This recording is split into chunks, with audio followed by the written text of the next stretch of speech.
760. I am studying in Alphabet School of Class 3rd. Along with my team, we explain about seed germination.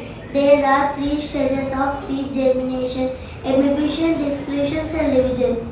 Amebation. In this stage, the seeds absorb enough amount of water and swells. After that, the shoot will develop and emerge from the seeds. This is the size of original seed. This is a small seed. Respiration. The seeds are inside the soil. In this stage, seeds convert nutrients into energy by respiration.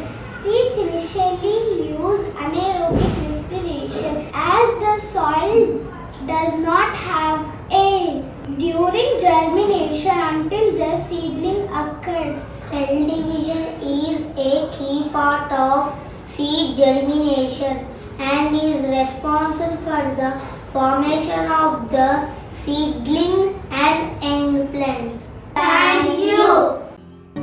Alphabet Techno School, Motinagar, Hyderabad.